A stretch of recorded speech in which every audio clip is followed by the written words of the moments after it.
It was supposed to be another ordinary Friday night. The Andersons had dinner reservations downtown, and 22-year-old Lena Moore was their go-to babysitter. Polite, patient, and adored by every family in the neighborhood. Lena had been watching their son, Eli, for almost a year. He was quiet, curious, and strangely mature for a 9-year-old. But lately, something about him unsettled her. It wasn't anything she could explain, just little things. The way he stared too long. The way he seemed to know things he shouldn't. Like the argument she had with her boyfriend the night before, or the fact that her mother had been sick. She laughed it off as coincidence. But deep down, she felt watched. That night, after the Andersons left, Lena tucked Eli into bed and settled on a couch with her homework. The house was silent, until a faint tapping sound came from upstairs. Tap, tap, tap. She froze, then remembered. Eli liked to draw at night, when he couldn't sleep. She climbed the stairs quietly, but when she reached his room, he wasn't there. The bed was empty. The sheets were cold. "Eli," she called softly. No answer. Then she noticed something on his desk, a drawing. It showed a woman sitting on a couch, wearing the exact same clothes Lena had on. Behind her in the drawing stood a dark figure with hollow eyes. Her heart pounded. She turned around, but there was no one there.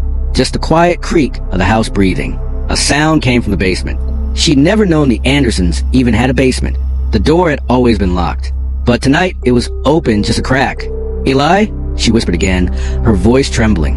She descended the steps, the wooden boards groaning beneath her feet. The air grew colder with every step. Down there, among boxes and old furniture, she saw a faint light. And Eli, sitting on the floor, drawing again. But this time, he wasn't alone. Behind him stood a shape, tall, still, almost blending into the darkness. Lena gasped.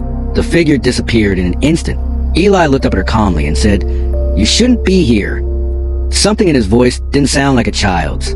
It was deeper, older. "What are you doing down here?" she stammered. He smiled faintly.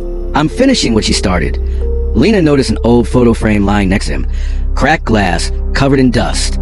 It showed a little boy who looked exactly like Eli, but the date on the picture was from 1984.